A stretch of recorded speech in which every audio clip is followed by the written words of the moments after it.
Sekretariat Daerah Kabupaten Banggai, Kepala Bulog Cabang Lo, para camat, Kepala Dinas Ketahanan Pangan atau yang mewakili Bapak Ibu hadirin yang sama kami hormati. Dengan senantiasa memanjatkan puji dan syukur kehadirat Allah Subhanahu wa Ta'ala, Tuhan yang Maha Esa, acara pelepasan penyaluran cadangan beras pemerintah untuk bantuan pangan tahun 2023 pada hari ini Selasa 12 September 2023 dimulai. Selanjutnya pengantar dari Kepala Dinas Ketahanan Pangan Kabupaten Banggai yang disampaikan oleh Sekretaris Dinas Ketahanan Pangan Kabupaten Banggai, Bapak Ismet Wardana SSTP MSI, disilakan. Bismillahirrahmanirrahim. Assalamualaikum warahmatullahi wabarakatuh. Selamat pagi, salam sejahtera untuk kita sekalian.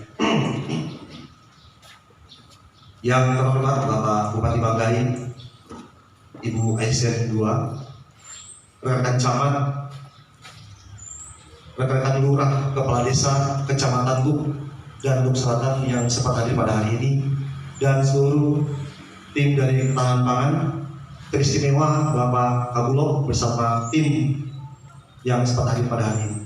Alhamdulillah wa syukurillah wa la haula wa la quwata illa billah, amma ba'du. Izin Pak Bupati, singkat kami laporkan kegiatan hari ini. Kegiatan hari ini merupakan kerjasama dari Bulog Cabang Lu bersama pemerintah daerah di bawah Dinas Ketahanan Pangan, di mana instruksi pemerintah pusat untuk antisipasi lonjakan harga beras dan menangani inflasi, maka akan disalurkan cadangan beras pemerintah untuk periode Oktober sampai dengan Desember.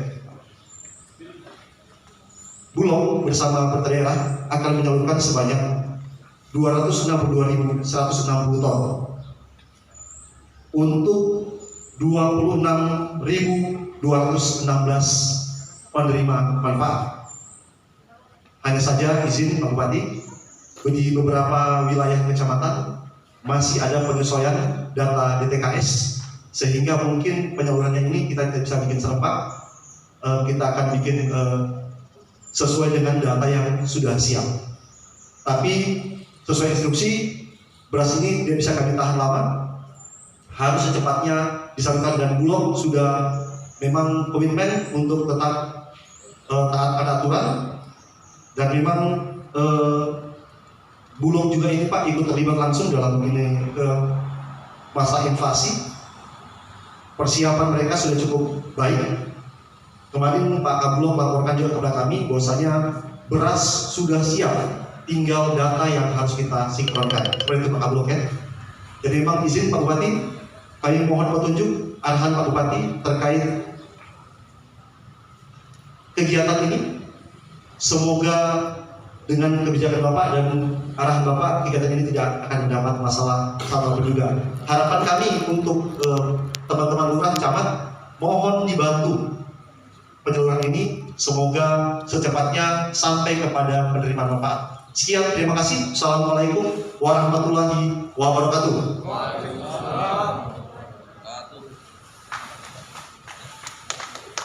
Bapak Ibu hadirin yang kami hormati, selanjutnya mari kita ikuti bersama sambutan dan arahan Bupati Banggai sekaligus melepas dengan resmi penyaluran cadangan beras pemerintah untuk bantuan pangan tahun 2023 yang terhormat Bapak Insinyur Haji Amiruddin Magister Manajemen, disilakan.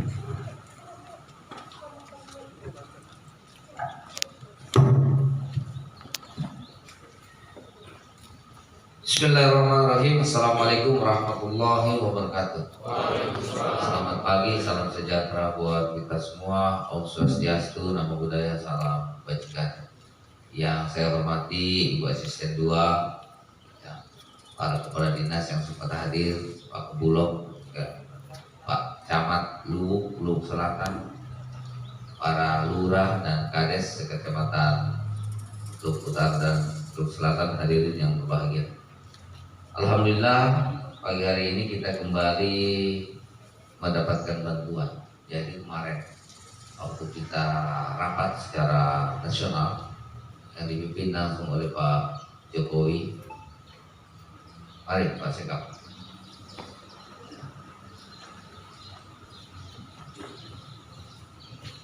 Ini membahas tentang inflasi yang ada di Indonesia. Ya, satu-satunya negara yang setiap minggu melakukan evaluasi inflasi itu hanya ada di Indonesia. Ya.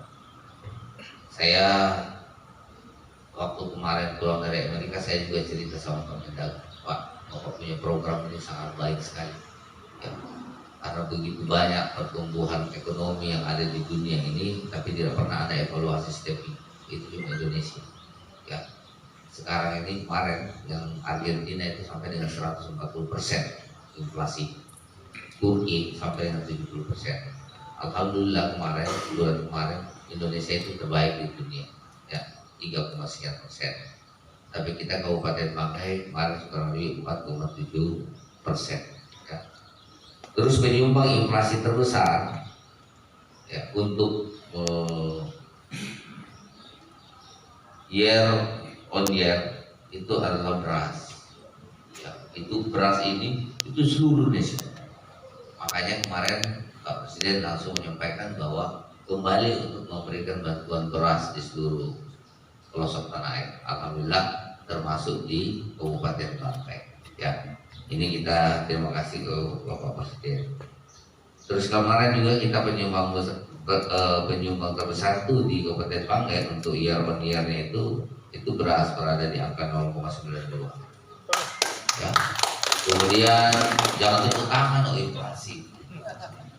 Kemudian yang kedua penyumbangnya itu adalah ikan lolosi. Jadi susah juga ini kita dinilai.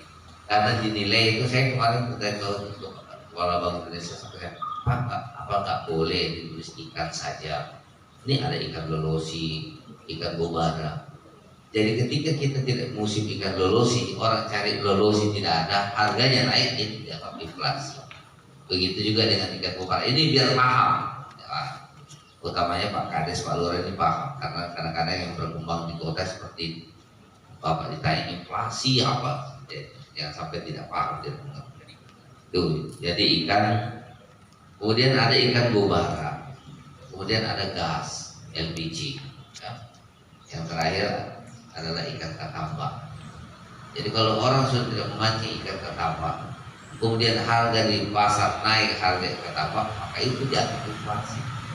Jadi itu setiap akhir bulan mereka datang menilai orang itu setiap akhir bulan datang di pasar, ya datang di pasar Simpong, mereka akan melihat apakah harga misalnya beras kita di sini 11.000, apakah ini paling mahal di Sulawesi Tengah? Tidak juga, orang lain lebih mahal, Bangka lebih mahal.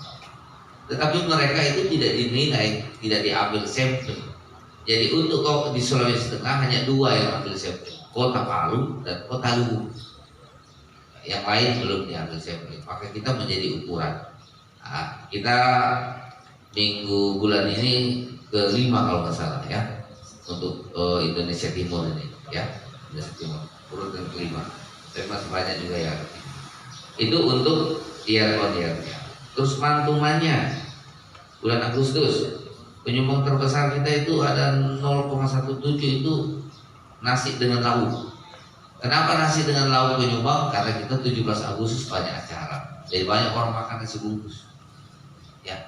Kemudian acara apa tuh? Gerak jalan. Gerak jalan. Terus di mana-mana gerak jalan. Terus festival. Jadi banyak orang mencari nasi bungkus, makan nasi bungkus itu. Karena sumber tersedia sedikit, harganya naik, maka itu jatuh inflasi. Ya. Jadi inflasi ini tidak semua juga negatif, ada juga yang positif. Kemudian yang berikutnya adalah angkutan udara. Saya sudah jelaskan juga, angkutan udara kita itu naik, ya, karena maskapai kita terbatas. Investor yang menggunakan maskapai di sini ada Bangkai, ada Balut, ada Bangkep, bahkan Morowali, ada Ampana. Mereka ke Jakarta semua lewat sini. Ada Taliabu. Mereka itu naik pesawat itu dari sini. Kita diukur itu sebagai daerah yang punya angkutan udara. Itu bukan kewenangan kita. Itu juga kita usulkan kalau bisa ditambah lagi investor, ada investor minyak, ada investor nikel, ada investor ulang dan lain sebagainya. Ada PLN engineering yang lagi bekerja. Jadi begitu banyak kegiatan-kegiatan ini yang transitnya orang Jakarta Look itu sangat tinggi. Ketika harga tiket naik itu diukur setiap hari Senin. Makanya saya di akhir bulan kalau hari Senin saya selalu ini mudah-mudahan tiketnya mahal. Ketika tiketnya mahal, maka itu salah satu penyumbang inflasi. Jadi tidak juga kita punya salah jelek. Tapi kalau Bapak baca seakan-akan pemerintah daerah yang tidak bisa menurunkan inflasi. Padahal banyak faktor yang mempengaruhi inflasi. Ya. Ada orang lain yang tidak punya pesawat udara, mereka tidak diukur sebagai inflasi. Jadi itu penyumbang kedua. Kalau bulan lalu itu penyumbang pertama itu angkutan udara. Ini dia turun di urutan kedua. Urutan kedua. Yang urutan pertamanya itu adalah nasi bungkus. Karena begitu banyak kegiatan yang kita laksanakan pada bulan Agustus. Oleh sebab itu, ya kita syukuri bahwa hari ini telah ditetapkan oleh pemerintah pusat, ya, karena hampir semua daerah yang bermasalahnya adalah di beras, maka ditetapkan bahwa kembali pemerintah pusat memberikan bantuan beras kepada seluruh masyarakat yang ada di tanah air. Oleh sebab itu, Pak Kades dan Pak Lurah tolong disalurkan dengan baik, ya. Apalagi kita panennya masih menunggu kurang lebih sekitar 1 bulan sudah mulai panen. Ya. Saya berharap juga panen ini saya sampaikan Pak Bulog kemarin sama Ketapang, ya, untuk panen itu supaya berasnya itu nggak ada yang keluar. Tidak ada yang keluar daerah tanpa rekomendasi bupati. Gitu. Kita boleh, ya, kita boleh keluar daerah. Kita ini sudah melakukan tanda tangan MOU antara Bupati Bangkai, Bupati Balu, dan Bupati Bangkai. Jadi kalau misalnya ada orang yang membutuhkan beras ini, pembelinya itu harus mendapatkan rekomendasi. Mau ke Gorontalo, ada wali kota Gorontalo kasih rekomendasi untuk beli ke Luwu, supaya kerjasama antar daerah itu kelihatan. Jangan dari pengusaha-pengusahanya tanpa rekomendasi membawa, jadi kita tidak pernah tahu. Jadi kemarin BI kita kasih alasan begitu. Ditanya berapa jumlah beras yang dikeluarkan dari Bupati, kita tidak punya data karena kita tidak mencatat. Jadi bukan kita melarang artinya tidak memberikan bantuan ke sana, bukan itu. Tetapi maksudnya supaya kita tercatat. Ada rekomendasi, kita tahu bahwa mereka itu belinya dalam 1 minggu itu berapa ton yang harus kita keluarkan. Karena daerah Kabupaten Bangkai salah satu lumbung padi yang ada di Sulawesi Selatan. Oleh sebab itu saya lagi buat suratnya di KPM dikaji kembali. Karena kemarin yang dikasih belum sesuai, jadi lagi diperbarui. Sesudah itu saya tangani. Jadi bukan bermaksud untuk menghalangi petani menjual keluar, tetapi kalau yang pembeli datang itu mereka membawa rekomendasi dari bupati, sehingga kita tahu berapa jumlah beras kita yang keluar dari Kabupaten Bangkai. Karena kita setiap hari Senin dievaluasi. Kalau saya tidak ada yang hadir Pak Sekap. Kemarin Pak Sekap gimana hasil? Oh, siapa ya? Aman-aman saja, tidak disuruh presentasi. Ya, soalnya saya sudah 3 kali disuruh presentasi, tapi setiap mau presentasi gagal, lewat, langsung dilewat. Ya. Tapi kita sudah 3 kali mendapat jatah untuk melakukan presentasi secara nasional, ya, untuk menyampaikan apa-apa saja kiat-kiat